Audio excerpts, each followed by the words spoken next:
creeping through the haze, shadows dance in twisted ways, echoes hum from worlds unseen. This is where the strange convene.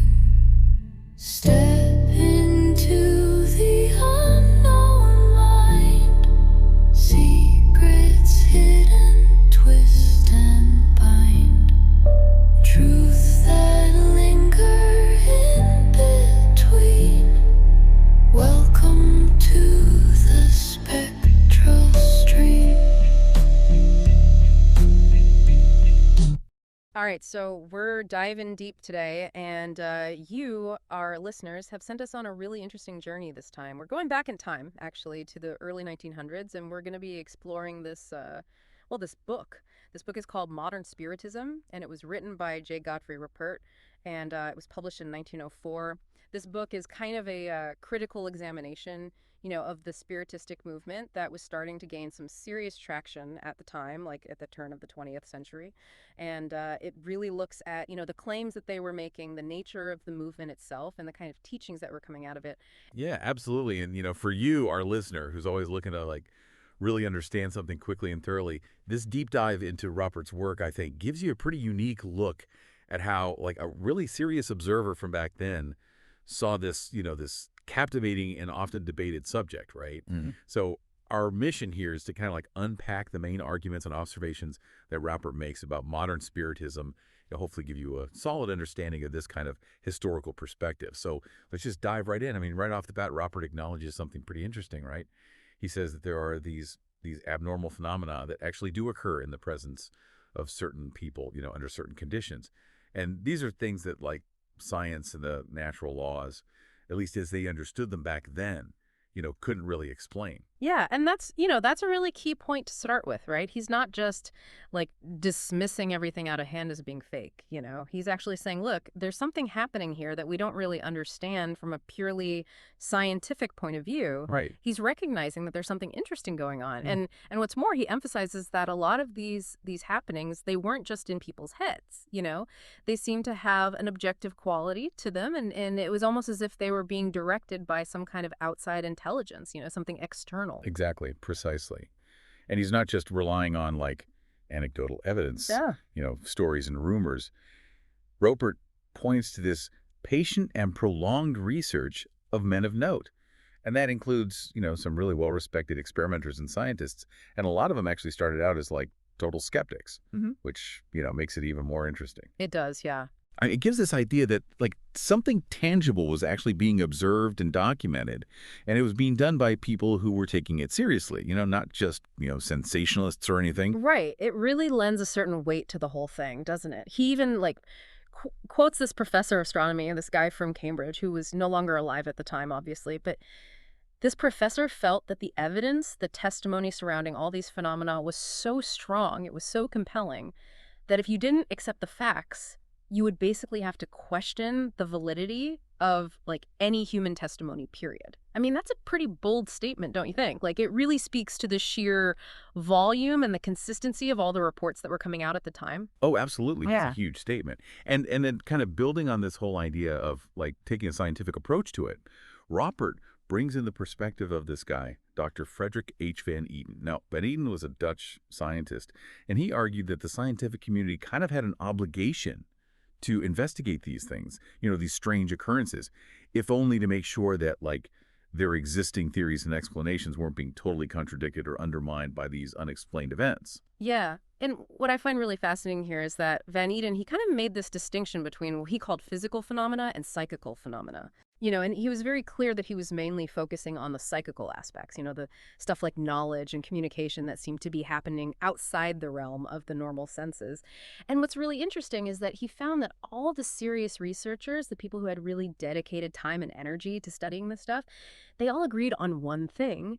There were certain individuals, people with these sort of exceptional abilities or faculties who were somehow gaining knowledge in ways that traditional science just couldn't explain. That's right. And it's interesting because 15 years before Rupert wrote his book, around 1890, The Spiritist movement, they'd often cite figures like Fechner, Zollner, and Sir William Crookes. But by 1904, when Robert is writing, there's this notable increase in the number of scientists who are actually accepting the reality of these events, Yeah. even if they didn't necessarily buy into the whole spirit explanation. So you see this real shift, right, within the scientific community. More and more people are starting to say, okay, something unusual is definitely happening here. Yeah, definitely a shift. And to really drive this point home, Robert includes some pretty compelling quotes from some really prominent figures, people who were clearly convinced by what they call the spirit hypothesis. Right. For example, there's this guy, Mr. W.H. Myers, who was a member of the Society for Psychical Research, and he stated, and I quote, with absolute assurance, that after exploring all the possibilities, like telepathy from living people and the spirit hypothesis, the evidence strongly pointed to the latter. And Professor J.H. Hyslop, who is at Columbia University, he really struggled with this, He admitted that he kept trying to find a natural explanation, like he really didn't want to accept spiritism as a possibility. But in the end, he concluded that if you just looked at the phenomena objectively, spiritism actually emerged as like a completely rational explanation, even more so than trying to stretch the concept of telepathy to like these crazy, almost unbelievable limits. Yeah. You know what I mean? I know what you mean, yeah. And then you've got Professor William James, right, from Harvard.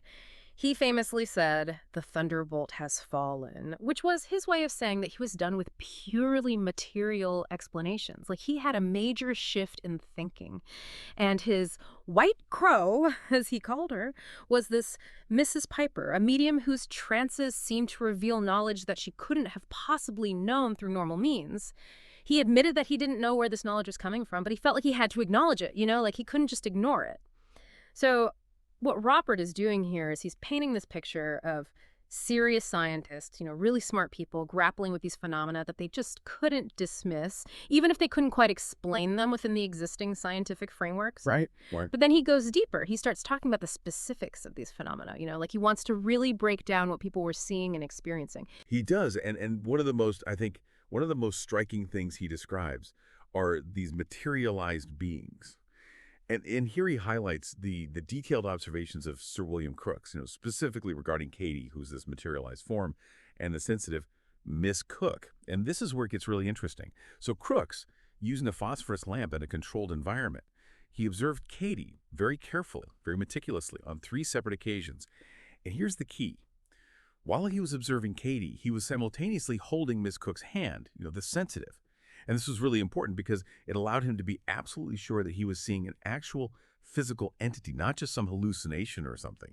The fact that he could see both the sensitive and this materialized form at the same time under these illuminated conditions was huge. And it wasn't just visual evidence, was it? I mean, Robert mentions photographic evidence, too, where you have both the sensitive and the materialized entity captured on these carefully marked, and monitored photographic plates. And they were doing this under various lighting conditions, even in daylight. I mean, that adds a whole other layer to these claims of, an objective reality to these phenomena. Absolutely, it does. And the main claim, the fundamental claim that these materialized beings were making, according to Robert, was that they were actually spirits of dead people, deceased individuals who had somehow learned how to manipulate this refined substance that emanated from the sensitive, from the medium, and they were using it to create bodies that looked like their former selves, their earthly forms. Mm-hmm. And their stated purpose, the reason they were doing this, was to provide proof of survival after death and to show that communication with the living was possible. And they also explained, apparently, that this process, this whole materialization thing, was incredibly difficult, and complex. It required a ton of practice on the part of the spirit and complete passivity, both mentally and physically from the sensitive. And they even said that the reason the materialized form would initially resemble the sensitive, like look kind of similar, was totally natural because the substance was being drawn from them, from their body. But they claimed that as the spirit got better at manipulating this substance and recalling the image of their past physical body, this resemblance would start to fade. What I find so fascinating about all this is this idea that these intelligences, these spirits, they could mold this, what they call psychic substance, into different shapes. And they would do it based on these thought pictures of dead relatives, images that might have been in the minds of the people sitting there, the sitters, or in the mind of the sensitive, or maybe somehow accessible to them in some other way. It suggests that there's this level of like directed intelligence at work, shaping these manifestations. It's not just random. Right, right. It's deliberate. Proper also touches on like more subjective forms of psychic development, things like people speaking in languages they've never learned, which, some people saw as potential evidence of this external spirit intelligence, or even a form of like spirit possession. He acknowledges that traditional psychology, back then they might have interpreted some of this as just mental problems like aberrations. But he also points to this growing shift in perspective among some researchers who were starting to consider the very real possibility of an external influence, something beyond just the individual's own mind. Right. And he even suggests that if you accept the possibility of this extraneous spirit intelligence, Yeah.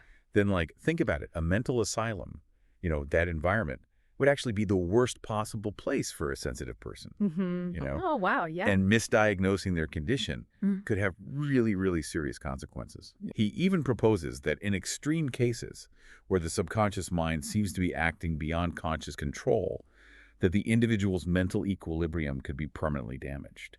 So it seems like the sensitive, the medium, they're really the key to all of this, wouldn't you say? Oh, absolutely. Robert describes the sensitive as like this essential link between the spirit world and our material world. They provide what Sir William Crookes called, psychic force. And he believed that this force was coming from their nervous system. Exactly, yeah. The spirit intelligence, the spirit itself, it's non-material, right? It's not physical. And the Theosophists, who were pretty influential at the time, they described it as existing on the astral plane. This non-physical realm, where spirits are believed to reside. And because they're non-material, they need this energy, this psychic force, this refined nerve substance, to actually manifest in our world, in the physical reality, and to create, effects that we can perceive with our senses. And Robert suggests that this substance, it can be drawn from certain individuals who are naturally predisposed to it, and especially when they're in a state of deep relaxation, mentally and physically. Often this means they're in a trance state. He quotes Professor A.R. Wallace, who said that under certain conditions, a disembodied spirit could actually form a visible body from the emanations of a living body that was in a proper magnetic relation. And that under even more favorable conditions, this body could even become tangible, you could actually touch it. What's really interesting to me is that these communicating intelligences, these spirits, they apparently offered instructions on how to develop this psychic force within the sensitive. And it wasn't just about what to do during the seances, Sometimes it involved really specific guidance about the sensitive's diet, their environment, their overall lifestyle, like how they should live their everyday life. And Robert goes back to the photographic evidence here. He keeps coming back to that. He talks about how they observed this gradual development of the materialized forms, starting from these kind of vague white masses and then evolving into these more recognizable human-like shapes. And he points out that the clarity and the completeness of these forms seem to depend on the strength and the overall condition of the sensitive, the medium. And he makes a really interesting point about what he calls abortive experiments, where only these formless masses would appear. He argues that these might actually be even more valuable as evidence than the successful materializations, because they suggest that there's this independent intelligence trying to work with this psychic substance, even when it can't quite manage to pull off a full materialization. It's still trying, it's still there. Then there's the evidence from the changes in the sensitive's weight before and after the materialization. Robert mentions Home and Eglinton, these two mediums, and reportedly, during these successful materializations, their clothing would become much too large for them, as if they had lost a significant amount of physical substance, like their body had actually gotten smaller. And I think one of the most compelling arguments against it just being hallucination or self-suggestion, some kind of trick of the mind, are the physical symptoms that the sensitives would experience after these events. And these weren't just, feeling a bit tired. We're talking about symptoms that could last for days, even weeks. And in many cases, they had a lasting effect, a detrimental effect on the sensitive's overall health. They really took a toll on them. Yeah. He does acknowledge, though, that the exact nature of the psychic substance, it remained a mystery. He considers the possibility that the brain itself might be the main source of it, it's coming from the brain somehow. And he also describes the sensations that sensitives would report upon waking from a trance. Often they would feel really disoriented, confused, incoherent. And they frequently experienced amnesia, like they couldn't remember what had happened during the trance. And Robert really emphasizes this potential consequence of habitually entering into a trance state. He says that sensitives would develop a tendency to involuntarily slip into a trance at any time, with very little or no prompting. And this could lead to a real loss of conscious control. It could resemble what was then understood as possession or obsession. And in some extreme cases, it could even lead to mental and physical breakdown, or even to them being institutionalized. Right. Yeah. That's a pretty concerning picture, really, of the potential risks for people who are acting as sensitives. It is, definitely. So after looking at the supposed evidence, and the whole role of the sensitive, Robert shifts his focus to the nature of the intelligence or intelligences behind all of this. He states his personal conviction, based on years of study, that a significant portion of these events, they really are the result of some independent and external intelligence, something outside of us. And he makes it very clear that this wasn't just him. This was shared by many experienced and scientifically minded investigators. He echoes Professor Alfred Russel Wallace, who believed that this acceptance, this idea of external intelligences, would eventually become universal among, all truth-seeking researchers. Right. Robert felt that the evidence, the weight of it, the variety of it, was just too much to ignore or dismiss, especially for anyone who wasn't approaching it with, some preconceived biases. He's also very critical of what he calls the fantastic theories that some scientists came up with to try to explain these phenomena. He suggests that these often very convoluted explanations, they were actually way more improbable than the idea that there were spiritual agencies at work. And he even implies that, for a lot of scientists, it was their resistance to the very idea of a spiritual realm, not a lack of evidence, that was driving their skepticism. That's a good point, yeah. However, to be fair, Robert also explores the possibility that the subliminal consciousness of the sensitive, under certain conditions, could actually mimic an external intelligence. Right, yeah. He suggests that it might be drawing on the sensitive's own, hidden knowledge, or even telepathically accessing information from the other people in the room, the sitters. And essentially it would be personating a dead person, especially if that's what everyone was expecting, if that was the main idea in the group. So he's acknowledging that the subliminal mind theory could explain some of what was observed, but he also points out that it has its limits. It can't account for everything. He mentions that some scientists at the time completely rejected both the subliminal mind theory and telepathy altogether. He cites figures like Dr. Alfred Russel Wallace and Dr. Van Eden. And he brings in Dr. Milton Bramwell, who is a big authority on hypnotism. Bramwell expressed doubts about how conclusive the telepathy experiments were back then. He points out that while some early psychical researchers reported successful telepathic communication, other investigators couldn't consistently replicate those findings. And this really highlights the complexity of this whole thing, and the lack of these definitive, universally accepted answers. Yeah, definitely. Robert then lays out some specific instances where he believes that the subliminal mind theory just doesn't cut it, like it can't explain what happened. He mentions these physical, objective things happening while the sensitive is fully conscious and in control. Stuff like direct writing, the sudden appearance of objects, what they called apports, or the movement of furniture. He's basically asking, how could the subconscious mind, even if it was liberated, how could it exert that kind of physical force in the material world? He also talks about cases where information or knowledge was communicated, and this information was demonstrably unknown to both the sensitive and everyone else in the room. And then later, this information was verified as accurate. Like he gives the example of a stranger being introduced to a sensitive, and then the sensitive starts giving accurate, specific details about dead relatives that they couldn't have possibly known. This really raises questions about, what are the limits of the subliminal mind's access to information? How could it know those things? Right. That's a good question. And finally, in this section, Robert emphasizes that these intelligences would sometimes claim to be the spirits of the dead, even when everybody there was skeptical. Even when the dominant attitude in the room was doubt, they would still claim to be spirits. And that suggests that maybe the content and the claimed identity of the communication weren't just coming from the expectations or desires of the people present. It does. And all this leads Robert to examine the spiritistic theory itself, which he defines as the belief that spirits of the dead are the ones actually operating and communicating in these phenomena. He acknowledges that it's initially appealing, because a lot of these manifestations, they seem so human, so familiar. Yeah. There's this apparent knowledge of earthly life. They use language we understand. Their thoughts and weaknesses seem recognizable. And there's this sense of a continuing personality, like an individual still there. He points out how a communicating entity might use a consistent writing style, or unique rapping sound, or how a materialized figure might resemble a deceased person in their voice or appearance, even down to reproducing specific physical ailments they had in life. And he admits that this kind of evidence, it can be very compelling, very emotionally powerful. Oh, for sure. It can be. Yeah. But then Robert dives right into the problems. He starts talking about the huge difficulties in proving the identity of these communicating spirits.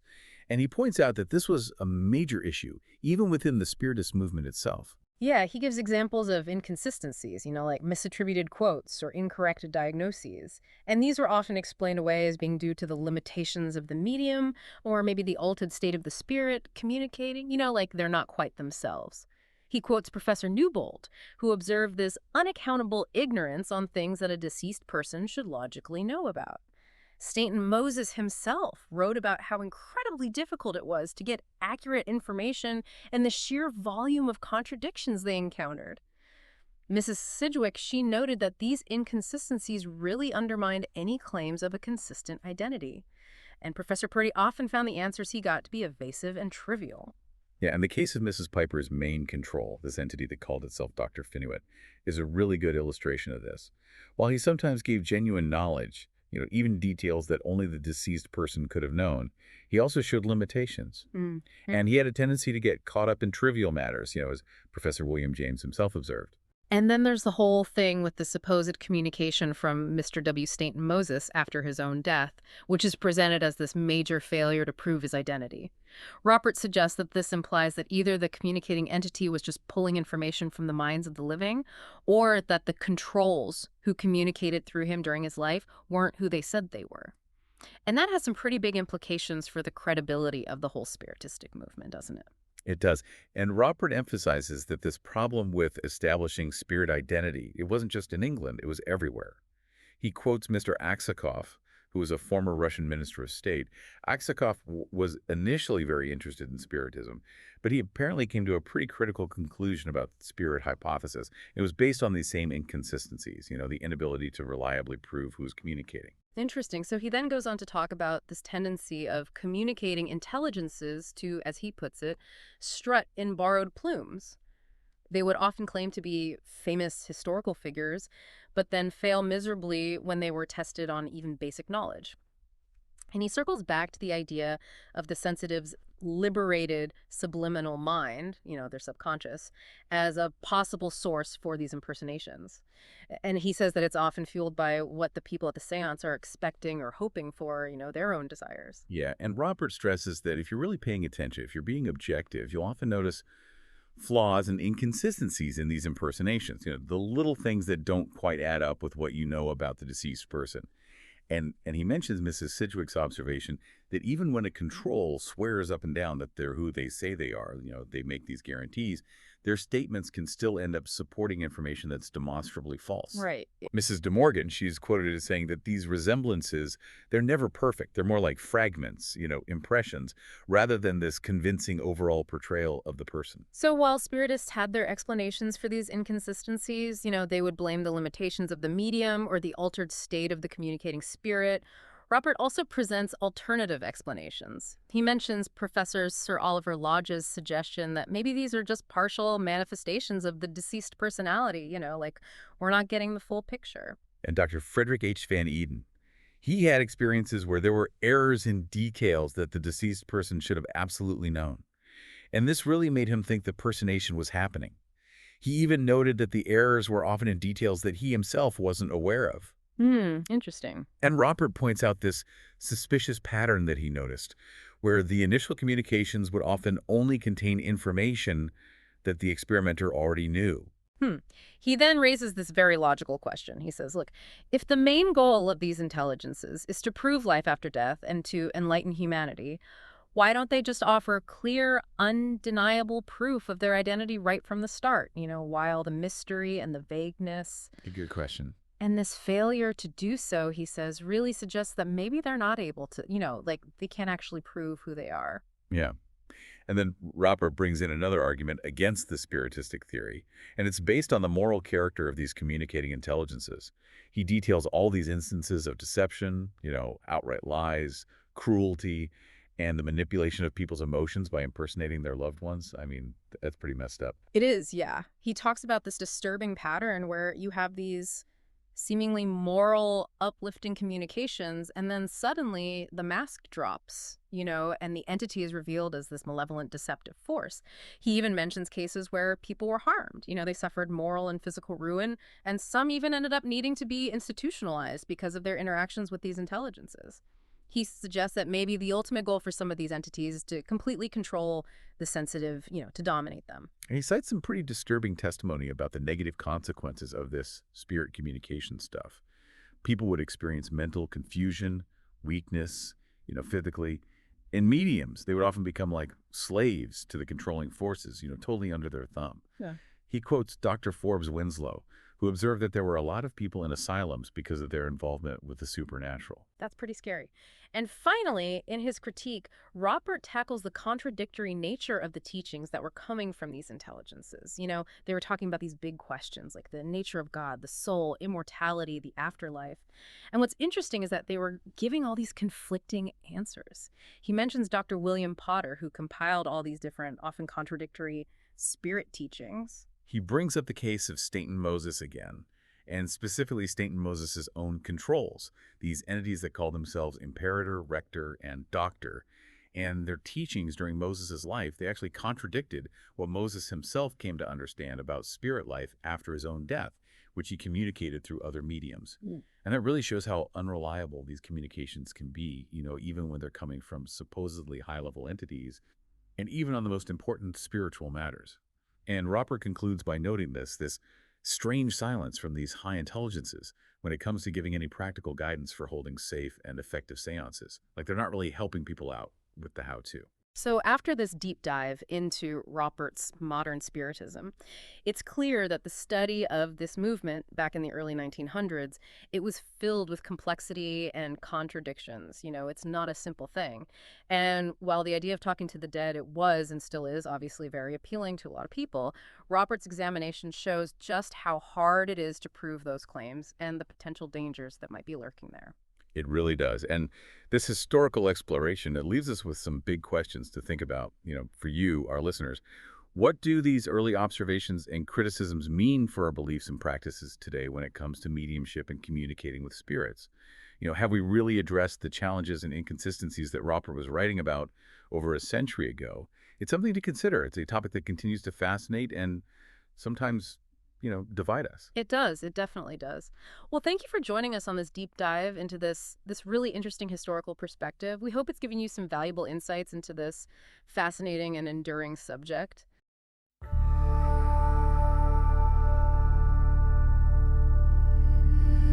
Whispers creeping through the haze, shadows dance in twisted ways. Echoes hum from worlds unseen. This is where the strange convene. Step into the unknown mind. Secrets hidden, twist and bind.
memory's edge becomes your home. Questions rise like fragile smoke. The uncharted realm silently spoke.